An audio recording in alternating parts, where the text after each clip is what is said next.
Welcome to Ignite Season 2. I'm going to teach you how to steal an election.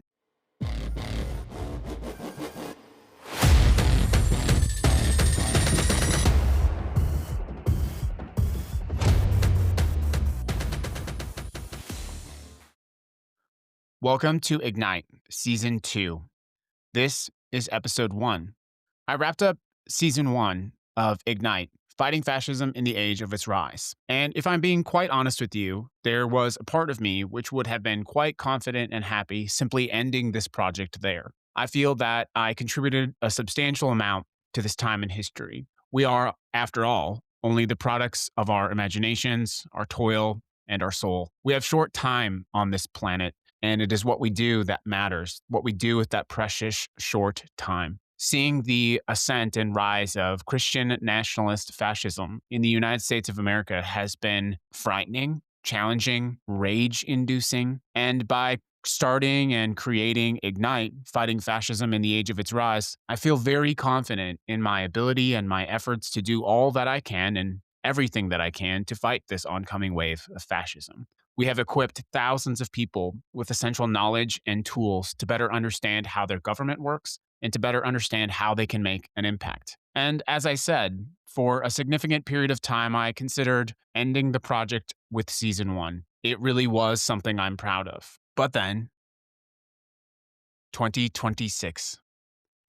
The beginning of 2026 seemed incredibly optimistic to me. I recall recapping the year on a different platform and explaining to Americans across the world, really, Americans and people across the world, how in spite of a great wave of fascism in the United States, millions of Americans stood up in resistance. And as the Trump administration, throughout the end of 2025 and early 2026, I felt a great sense of optimism as whether that was special elections or the election of Zohran Mamdani, the New York City mayor, who is a democratic socialist who seems to be inspiring a new vision of what democracy could look like in the United States, social democracy. I and many other people felt a great sense of optimism. Truly seems as though we have pushed back this oncoming wave of fascism. Whether that was a regime embarrassingly unequipped to do this work, or the American people standing up and taking a better understanding of what and how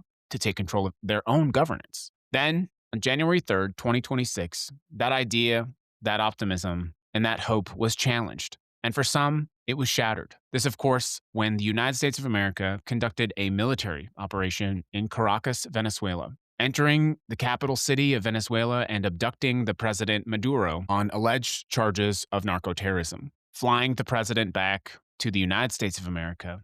This, of course, after dozens and dozens of attacks on boats off of the coast of Venezuela. American citizens hoping to push back this tide of fascism saw very alarmingly and in very real time, we are not done with this yet.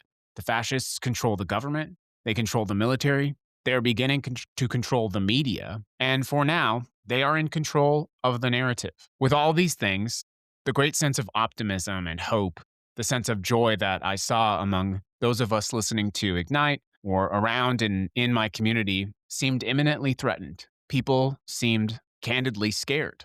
This, of course, is something we should have expected. In any fascist regime, when the fascism and the authority is threatened, when it seems the weakest, it often lashes out. What we don't know at this time is this a final grasp at relevance? Is this a fascist regime lashing out, trying to assert power in its last sort of moments of any relevance, or is this truly the beginning of a new era of fascism in America? We don't know. We won't know.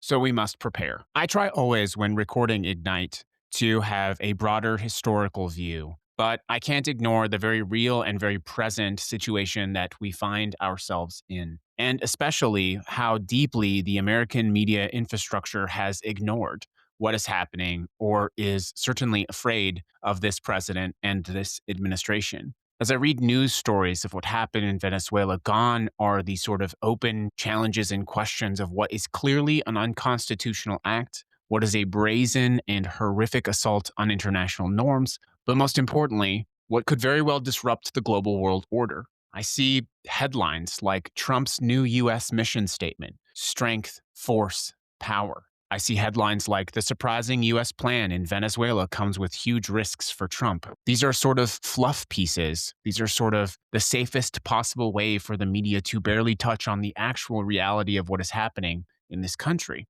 Was that the United States of America invaded a sovereign country, abducted its leader on what appear to be false pretenses. They bombed a Latin American country for the first time in history. These are indeed historic times, and it is why we have decided to move up the production of season 2 of Ignite.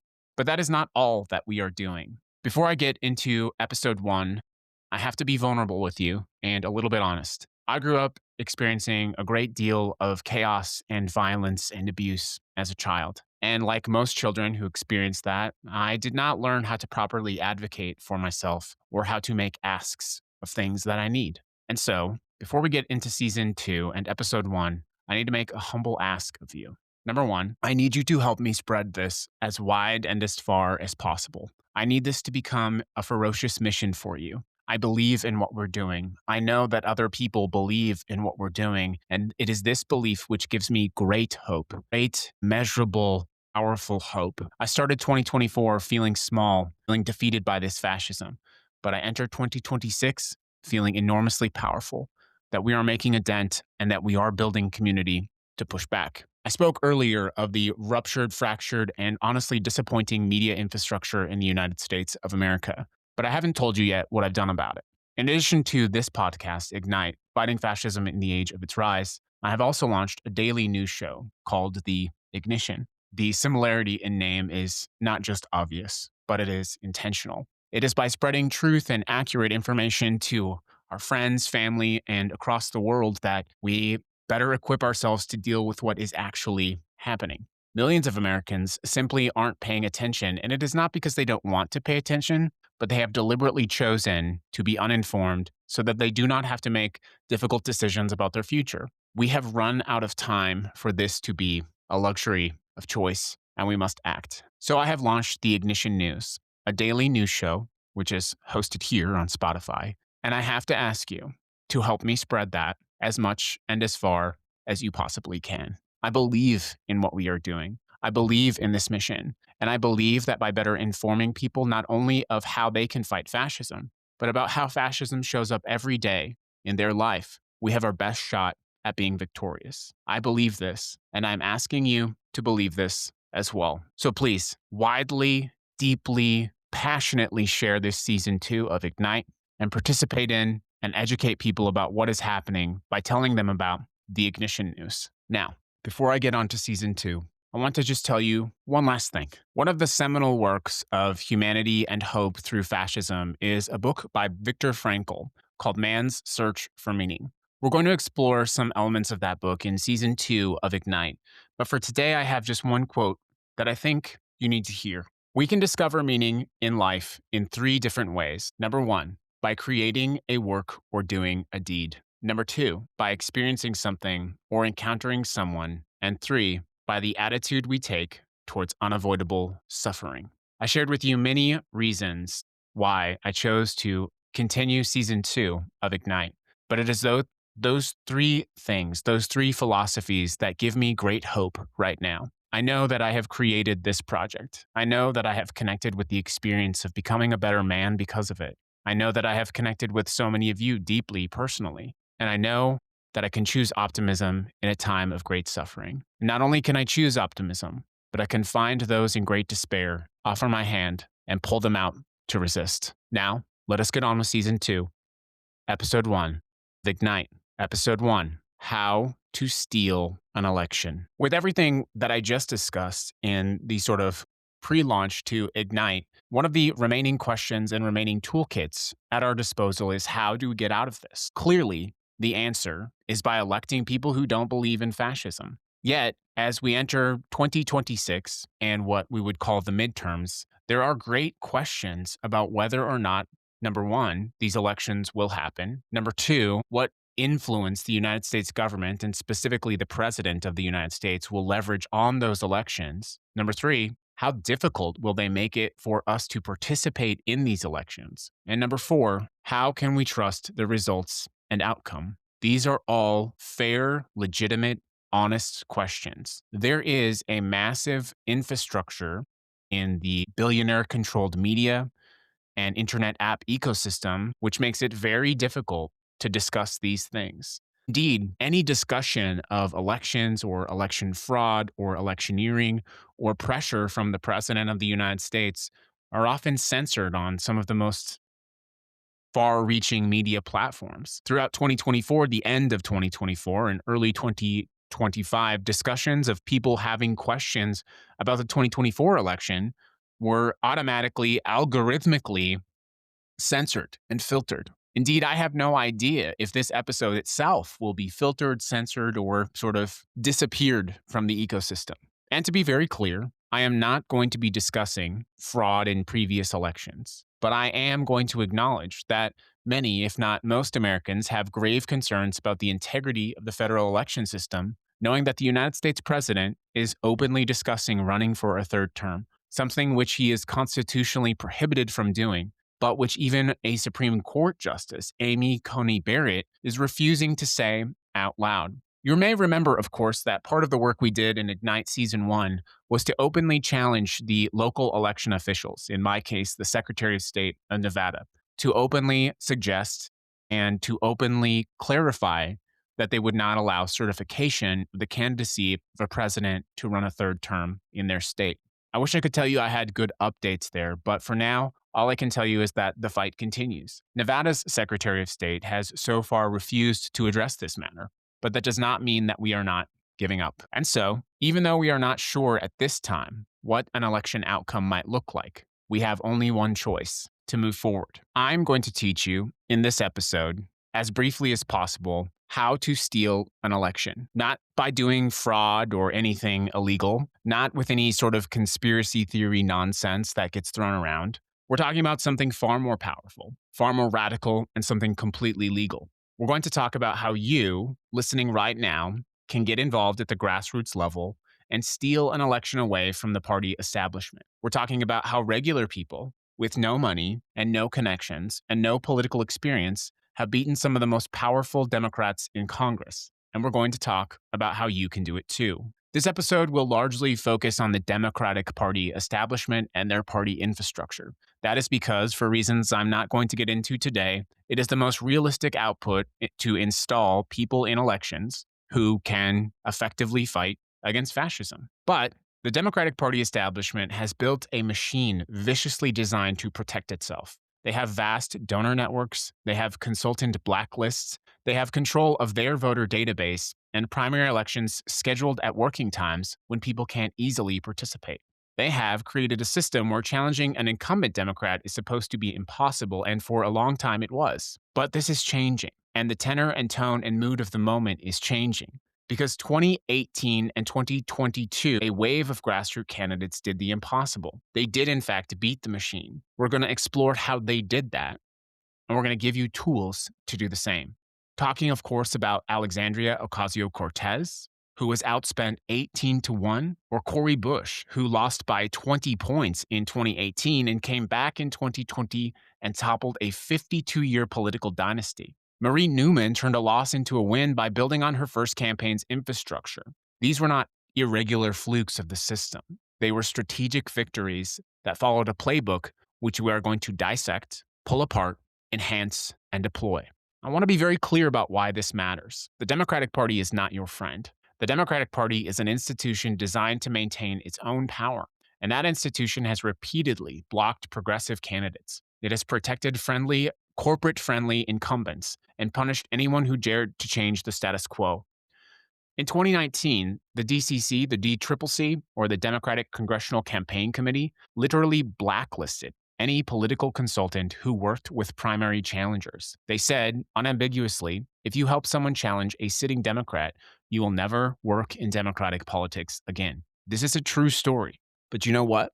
That blacklist didn't work. Candidates who challenged the system won anyway. When regular people organize, when they get out on the street, when their feet hit the pavement, when they build coalitions, and when they refuse to accept that this corporate infrastructure is going to hold them down, we can win. And we're going to break down exactly how that works. We're going to talk about the structural advantages that protect incumbents. We're going to talk about how to overcome every single one of them. We're going to look at a couple of case studies of people who did the impossible. And then I'm going to give you a practical toolkit for how to get involved, even if you choose not to run for office yourself, by literally creating a voter guide. It's not theoretical. This is an actual step-by-step guide based on real victories. Now, I understand. I understand if you think it is impossible. But in the darkest of times, these are the times that require us to have the most hope, to do the most audacious things, to take the biggest risks and jumps. The Democratic Party establishment maintains power through interconnected systems. This makes it difficult. But the Democratic Party is also at its weakest point in my lifetime, and likely your lifetime as well. So we can exploit the systems that have failed you, turn them on their heads, and steal an election. Let us begin. Let's talk about what you're up against. And again, this is primarily focused on the infrastructure of the Democratic Party. But if you are looking to run for office, you can do this as an independent, or I guess if you wanted to be a sort of morally clear Republican, you can implement the same strategy. The Democratic Party maintains power through interconnected systems that makes challenging incumbents extraordinarily difficult. When you wonder why it's hard to run for office, let me break down why that is. When we understand the systems, we can understand how grassroots movements can get involved. The DCCC serves as the primary guardian of incumbency. The blacklist I mentioned before. What that did, that blacklist, it created a chilling effect across the entire campaign industry. Whether that was pollsters, strategists, media firms, communication specialists, they all faced essentially the end of their career in Democratic politics. Marie Newman, when she challenged Dan Lipinski, struggled to find qualified consultants. She had to rely on less experienced staff. That was the point. The Democratic Party was making it deliberately challenging to get into the system. They were cutting off some of their most talented political legacy and making it impossible to run. Beyond the blacklist, which, by the way, was reversed in 2021, I will take a side note to tell you that go ahead and ask political consultants how they feel about the reversal of that. Ask if they feel like there's a blacklist. Beyond that, of course, there is the infrastructure. The Democratic voter base, NGP-VAN, is controlled at state and county levels. County party chairs typically hold the highest access level to this list of voters. And there are steep fees for candidates, which create barriers for, honestly, candidates who don't have money. But here's why that matters. 71% of progressive voter contact in 2018 was conducted through minivan. That means they were working within the party system when trying to change it. They didn't wait for permission. They didn't wait for the party. They used the tools available and won anyway. Then, of course, there is the next obstacle, which is money. Money flows in politics through these established channels, and these established channels favor incumbents. Less than 1% of Americans give more than $200 to political campaigns, but these high-tier donors have disproportionate political access. This means, candidly, that they understand and utilize their power of their purse to have access to candidates. The Democracy Alliance network of progressive mega donors requires $200,000 annual minimum contributions and has distributed over $1 billion since 2005, largely through established institutional channels. Incumbents have name recognition, they have access to the existing donor relationships, they have trained staff or networks, consultant allies, and favorable primary timing. Many state primaries occur in low turnout periods with early registration deadlines that systemically disadvantage young and newly engaged voters. Exactly the demographics most likely to support progressive challengers. So that is the bad news. Access to the voter files, access to money, access to the systems, and access to literal voters is rigged against you. But it is not rigged enough to stop you. One of the most unlikely victories in your lifetime was that of Alexandria Ocasio-Cortez, and we're going to utilize her campaign really as a starting book, but not the final playbook. AOC entered the race through just as Democrats' open nomination process. Actually, her brother submitted her name after seeing an online call for candidates. At the time, AOC was 28 years old, and she was working as a bartender. She had zero political experience and no donor relationships. She was much more like you than she is now, a congresswoman in the United States of America. Joe Crowley was the fourth-ranking House Democrat. He was the Queens County Democratic Party chair and had raised $3.4 million to her approximately $300,000. and by every conventional measure, she should have lost in a landslide. But her campaign made three strategic decisions that ended up proving decisive. First, she invested in a viral campaign video produced by DSA members, or Democratic Socialists of America. That presented her as an authentic working class candidate. The video showed her changing shoes on subway platforms, talking with neighbors. It absolutely exploded online and generated massive earned media coverage without paid advertising. Second, she built a digital-first presence with authentic content on each platform that contrasted sharply with Crowley's bland institutional messaging. She responded personally to voters with specific policy positions while Crowley tried to move conversations offline. And third, she exploited one of her opponent's weaknesses. When Crowley missed a Bronx debate and sent a surrogate, the New York Times editorial board publicly criticized him. Days before the election, AOC visited Texas detention camps during the family separation crisis, and this energized her base both locally and on a national stage, and she was key in understanding that immigration was a really visceral and immediate moment. Her ground game deployed over 1,000 volunteers who organized 280 plus campaign events in just 1 year, reaching every single neighborhood. The NYC DSA conducted daily canvasses averaging 6 to 15 volunteers per session. In the final 3 weeks, her campaign deployed the Reach app, a custom canvas tool that accounted for 12 to 15% of voter contacts. Don't worry about that right now. The fact of the matter is, AOC's trajectory was driven by the fact that she was able to connect with voters on a personal level in an era where the Democratic Party is unwilling to do so. You may not have the ability to pay for a voter list, but I would actually argue to you that these voter lists are no longer useful. How many emails do you get from bland potato chip bag Democrats that could be any off-the-shelf candidate running for office? Do you read those emails? Do you care what they say? Or do they actually annoy you? The reality is, AOC was identified as one of the first true grassroots candidates in a generation. When Crowley polled 36 points ahead 3 weeks before the election, AOC won by 15 points. And it wasn't because of a miracle. It was because of a strategy.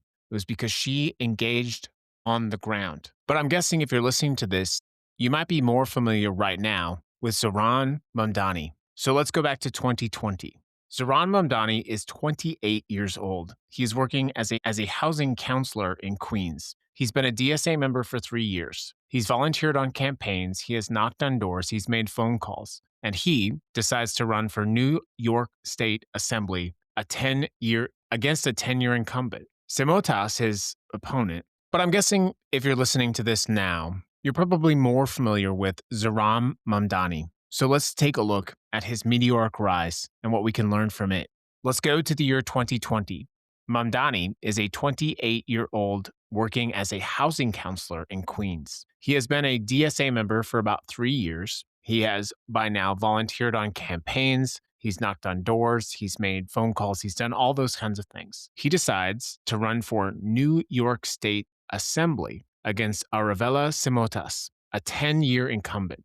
Simotas is the first Greek-American woman elected to state office. She's passed significant legislation. She's got name recognition, institutional support, and she has the whole machine behind her. And Mamdani, he's lived in the district for less than 2 years. He's got no political experience. He's got no donor relationships. He does have DSA backing and a relational organizing program, but that's about it. But the campaign does something brilliant. Mamdani himself personally calls voters, and volunteers keep saying the same thing. I started volunteering after I got a phone call from Zohran personally. They developed a relational organizing program that facilitated political organizing through all of Astoria. They help supporters connect with people they know, family, friends, coworkers, and they encourage him to vote for Mamdani. They hammer home the contrast. Simotas took corporate donations. Simotas took police union money. Simotas rubber-stamped Andrew Cuomo's austerity budgets. Mamdani is running on housing for all, police reform, public ownership of utilities. Clear class struggle. It's June of 2020. The votes come in. It takes almost a month to count all of the absentee ballots, and when they're done, Mamdani wins by just 346 votes. 51.2% to 48.6%. against a 10-year incumbent. That's how close the races are. 46 votes out of 10,000 out of thousands cast. Every door knock really mattered. Every phone call really mattered. Every relational conversation mattered. So he goes to Albany, and here's where the most, politicians would just coach. So Mamdani goes to Albany, and that's obviously where most politicians would just coast along. He won his seat. They're safe. They can fundraise from corporate interests and play the game. But he doesn't do that. He introduces bold legislation, fix the MTA, fare-free buses, rent freezes. In 2023, he helps launch a fare-free bus pilot program. It increases ridership by 30%, predominantly from people earning less than $28,000 per year. He is proving that his policies work. He gets reelected in 2022 and 2024 without opposition. Nobody even challenges him, and he becomes the keynote speaker at the 2023 DSA convention. He built his profile, he built his credibility, he's building his infrastructure. Then it is October 2024. Mamdani announces he's running for mayor of New York City. Everyone thinks he's crazy. New York City, the fourth largest city in the world, against the entire Democratic establishment, against billionaires, against the most powerful political machine in America. But remember, AOC showed it was possible in 2018. And Mamdani has been studying, he's been organizing, he's been building. His opponent in the Democratic primary, obviously, Andrew Cuomo, former governor of New York, son of a governor, brother of a CNN anchor, the ultimate establishment candidate. Cuomo has money, almost unlimited money. He has name recognition and the entire political class behind him. Every early poll showed Cuomo dominating. Mamdani is barely known outside of his home district in Queens. But here's what he did. Mamdani ran on affordability, free fare city buses, public childcare, city-owned grocery stores, a rent freeze on rent-stabilized units, a $30 minimum wage by 2030. And he doesn't apologize for being a democratic socialist. He leans into it. He opens his victory speech by quoting Eugene Debs. He talks about Gaza. He talks about Palestine. He refuses to back down when they attack him for it, and he stays authentic. Mamdani used social media brilliantly. They launched with Bollywood songs and cultural references to engage younger and immigrant voters at a time when immigrants feel unsafe in America. Mamdani speaks Hindi, Urdu, Bengali, and English in his outreach. They're meeting people where they are, not where consultants think they should be. So volunteers start showing up. 20,000. Some sources say 50,000. Some say 100,000. The numbers vary, but the point is clear. People are knocking doors. Campaign canvases routinely attract hundreds of excited people. In New York, DSA membership increases by 40%. People are joining because they want to be part of something bigger. And Mamdani raises $8 million from over 18,000 individual donors, small donors, working class donors. He maxes out the public matching funds program. Let's talk about what he's up against, because this is where it gets absurd. Andrew Cuomo and his allies spent $31.5 million trying to beat Mamdani. $31.5 million. Bloomberg personally donates over $8 million to, quote, fix the city, a super PAC supporting Cuomo. Bill Ackman gives $1.75 million. The Lauder family, the Estee Lauder Cosmetics heirs, give $2.6 million. Alice Walton, the world's richest woman, donates. Steve Wynn, the Las Vegas casino mogul, donates $500,000. Dan Loeb, Barry Diller, billionaires who don't even live in New York City are pouring money to stop Mamdani. Fix the City alone raises $25 million. There is a massive, coordinated campaign. It is ineffective. $87 per vote. That is what Cuomo's campaign cost. $87 for every single vote he got. Mamdani, $19 per vote. And Mamdani wins the Democratic primary by 12 points, 56.4% to 36% after ranked choice voting. It's not even close. So from housing councilor to state assembly by 346 votes to a major of... That sucks. From housing councilor to state assembly by 346 votes to mayor of New York City, defeating a former governor, backed by $31 million in 5 years. That is what is possible. Mamdani proved that billionaires can spend $87 per vote and still lose. He proved that small dollar donations matched by public financing can compete with oligarchs.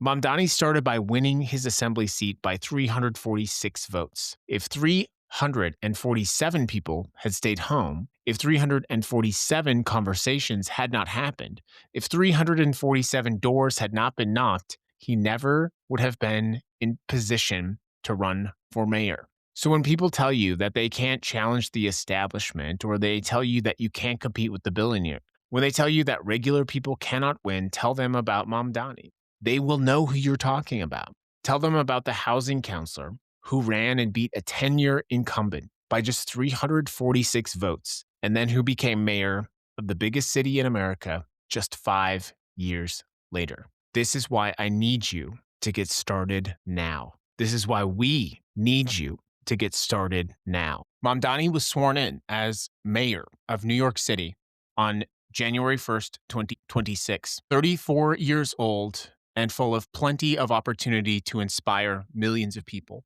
From all of that work, whether it was himself knocking on doors as a young man to inspiring thousands of people to do the same, the billionaires would have told him it was impossible. And the Democratic Party establishment certainly did everything they had, and they utilized every single tool in their toolkit to go at Mamdani. And they lost. They lost handedly. Obviously, as you know, not only did he defeat Cuomo in the Democratic primary, but then Cuomo muscled all of the resources of the billionaire class, not only from New York, but from around the United States of America, because our movement, our goals threaten the interests of the powerful. And even though all of this establishment power went for Mamdani, he won the most unlikely of victories. In fact, the first time I saw Zohran Mamdani was on a video on TikTok, and it was not one of his early campaign videos, which we'll talk about shortly. It was actually when he was shouting at ICE head Tom Homan. I remember watching that video of Mamdani shouting at Homan, and I remember thinking to myself, God, it would be nice to have someone like that in office. That is the kind of man we need to have in office. But I remember being myself jaded, realizing how powerful the establishment is, how entrenched the DNC and its party mechanisms are, and how difficult it is for one man or one woman to go from the streets to fixing the streets. But I was wrong. And it was because I was wrong, precisely because I was wrong, that it reignited. See what I did there? It reignited my passion and my belief that we can do the same. You see, my friends, if 1,000 of us run for office and only one of us wins, then we have made a profound change on the system, an unlikely change. But if 10,000 of us run for office and 10 of us win, now we are beginning to change the momentum. And if 100,000 of us run for office and 100 of us win, then we are making waves. But the thing about waves and political gravity is they only grow with momentum. That momentum is not only possible, it is necessary. Either you believe in this moment and you believe the need to make change, or just press pause, because the rest of the season and the rest of the show just aren't for you. I have to believe. I have to believe in liberation. I have to believe that there is a chance that we can tackle this system. And that does, yes, mean no longer sitting on the sidelines. It means finding people to run for office, to get involved, whether that is at the most local level or starting out knocking doors for someone you believe in. But don't believe me. Listen to Zohran Mamdani. This is from his speech, January 1st, his inauguration. He says, "A moment like this comes rarely. Seldom do we hold such an opportunity to transform and reinvent. Rarer still is the people themselves whose hands are once upon the levers of change. And yet, we know that too often in our past, moments of great possibility have been promptly surrendered to small imagination and smaller ambition. What was promised was never pursued. What could have changed remained the same. For the New Yorkers most eager to see our city remade, the weight has only grown heavier. The weight has only grown longer." In writing this address, I have been told that this is the occasion to reset expectations, that I should use this opportunity to encourage the people of New York and ask little ask little and expect even less. I will do no such thing. The only expectation I seek is to reset that of small expectations. Beginning today, we will govern expansively and audaciously. We may not always succeed, but never will be accused of lacking the courage to try. Those who insist that the era of big government is over, hear me when I say this. No longer will City Hall hesitate to use its power to improve New Yorkers' lives. You don't have to believe me, but believe Mamdani, the most unlikely victory. If he can do it, you can do it. Be very clear. Today is January 7th, the day I'm recording this episode. By the time you hear this episode, it will be later. If you are considering running for political office, you must start today. You must start today. Technically, we are already behind schedule. So you must start the action, the planning, and the action to get on the ballot, to find your coalition, and to begin knocking on those doors. Not every episode of Ignite in season 2 will be about running for office. Not every plan and strategy will be unveiled in this episode. But the hope and the spark that I intend to, ignite is that we can steal away the power, as Mamdani did, as AOC did, and as you will do. And let me be very clear. If you choose to run for office, it is more likely than not that you will lose. Hundreds of people are probably listening to this and thinking, well, I'm afraid if I run for office, whether that is for mayor or for my local city council, that I'm going to lose and it's going to be embarrassing. Well, you're right. It is statistically more likely that you are going to lose. But all of the great things that you've likely accomplished in your life have come in moments of opportunity when you had to choose risk, embarrassment, or reward. Some of you listening to this now are unlikely victors, and you just don't know it yet. Some of you may look at the landscape of politics in front of you, and you may realize that you don't even have to run for election because, for example, your city council office is unopposed. You may find yourself on a ballot as a candidate of one, and you may have, just because of the decision you made today, become your city's next best great hope. But you cannot do that if you don't even try. The reality is that the Democratic Party has never in your adult lifetime had as high of unfavorability ratings as they have right now. This moment, the ascendance of fascism, should be the moment when an opposition party has its highest favorability, its highest chances, its highest optimism. But as you well know, the Democratic Party, both nationally and likely in your city as well, they are not rising to meet the moment.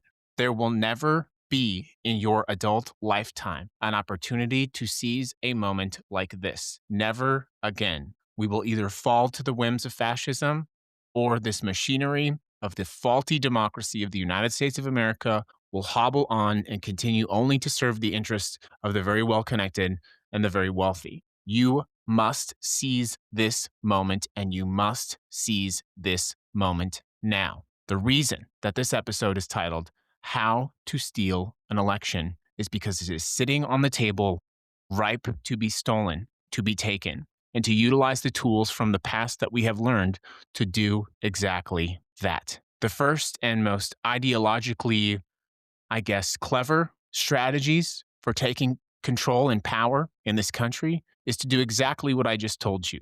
To research and to find seats where you don't have to fight to win them. Indeed, there are many seats, many opportunities to do exactly that. I tend to waver between great audacity and specific action. And I know that you probably downloaded this episode because you wanted specific action. So let me tell you, in 2024, in the general election, this includes local races in the top 100 cities, there were 9,853 seats on the November 5th ballot. 32% of those were uncontested.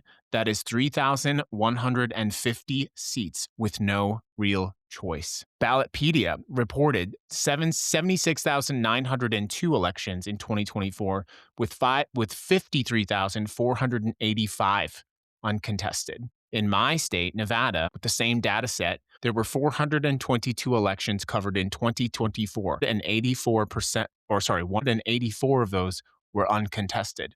That is 43.6%. In another data set from Ballotpedia for a 2024 analysis of races tracked, 70% of elections were uncontested, 7-0. That doesn't mean that nobody ran. It just means nobody ran against the top ballot choice. In another analysis from 2023, 10% had 0 candidates, which means that they were either canceled or filled by someone else. If you're thinking about taking office, but you're not confident that you have the infrastructure to do it right now, what I would recommend to you is to find one of these spots. The highest, by the way, area where this happens is law enforcement. 85% of law enforcement offices run unopposed. 78% of law enforcement positions had no competition. In school boards and city councils, in some states and localities, up to 80% are uncontested. In Georgia, 80%. In Congress, even the Speaker of the House routinely faces 0 challengers. The point here is, if you're not confident yet in your ability to build infrastructure, go and find the place that you don't have to do that. And if you have any doubt of how dirty and aggressive and easy it will be to take effective action against one candidate on the ballot, simply go find any politician in your area, whether they are a Republican, a Democrat, or independent, and go read the comments on their social media. Look what the general electorate feels about the people holding power in the United States of America. The reality is Americans are yearning for something different. If you think that you can be that something different, then perhaps you can convince those people. Indeed, when you are looking for coalition, it is exactly that type of person, the person willing to take the time out of their day to bitch at their elected representative, that could be the strongest coalition you will ever have to steal an election. I know that we have already covered a lot in this first episode of season 2 of Ignite, and I want to just catch up and sort of recap where we're at so far. One of the first and most important lessons that I would hope that you learn from this episode is that if you believe or you think that you might want to consider running for office, there will never be a better time to run as an anti-establishment or change candidate.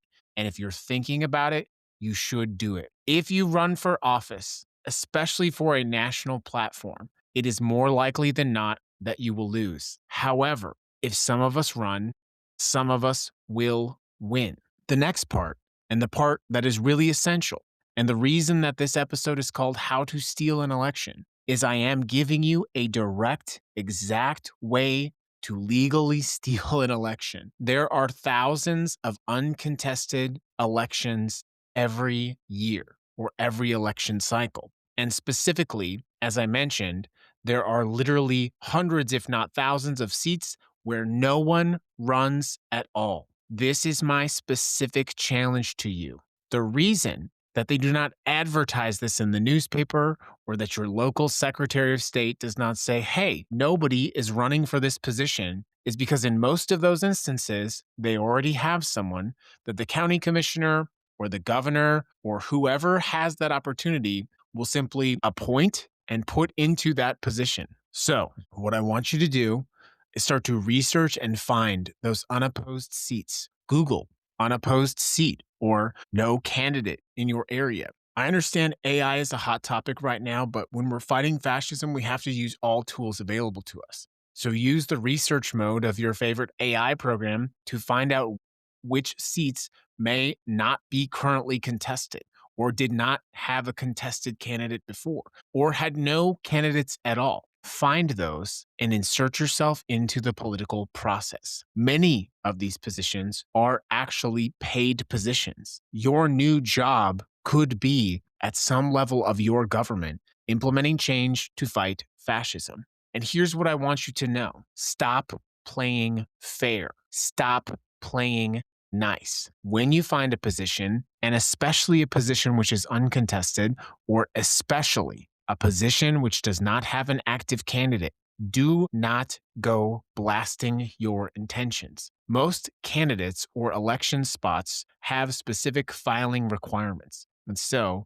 if you find that your county recorder election seat or school board seat or legislator seat is not filled and no one is running, and the last day to file to run is, for example, March 15th at 3 p.m., then don't apply until March 15th at 2:50 p.m. Because as soon as they see you apply, they will certainly have someone else sign up to run against you. Don't play nice with fascists. Don't play nice with institutional politics. I'm trying to be very clear right now. If you find an opportunity to insert yourself into the political machinery and no one else is running for that office, do not apply to run for that office 4 months before the deadline of doing so. Apply 4 minutes before the deadline. This is an actual, legal, ethical way to steal an election. And it's one of many that we're talking about in this first episode of season 2 of Ignite. And if you think that you can't make an impact, imagine what we could do if 10,000 of us inserted ourselves into an election without ever having to run against someone and got into the government and started to make the kind of change that we seek. This is perhaps the most incredible opportunity for you to be able to get in and to do that work. So, if you don't want to run for Congress or for mayor, and you don't want to raise money, or you don't want to do any of these other things, find a position in government where no one is running for that office and put your name on that box and be that person.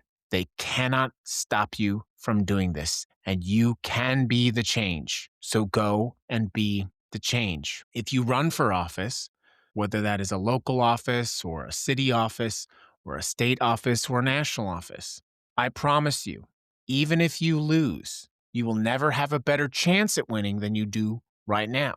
But even if you do lose, it will change your life forever. You will find ways and learn things about the political system that will make you an effective fighter against fascism.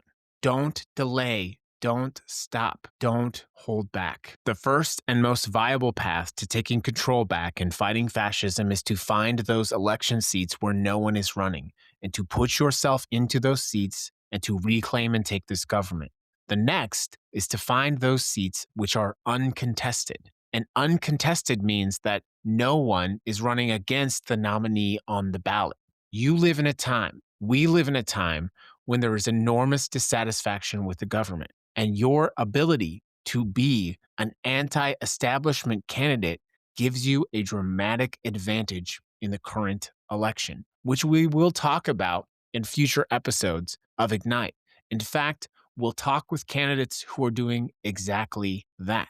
So if you can't find a spot where no one is running, find a spot where only one person is running. And do the same thing. Don't sign up for that spot 2 months before the deadline. Sign up 2 minutes before the deadline. Don't play nice. Don't play fair. Take the election by following the rules, by strategically placing yourself on the ballot before they ever know that you had a chance to do it. In future episodes of Ignite, I will cover how you can strategically break the current political advertising system and how you can reach voters in creative and interesting ways, whether you are running in a congressional race, or you're running unopposed to be your city commissioner, or you're running against that one person who's been in office for 20 years, who it's time to politically retire. But for today, I want you to know that if you feel in your gut that you can do it, that you should do it.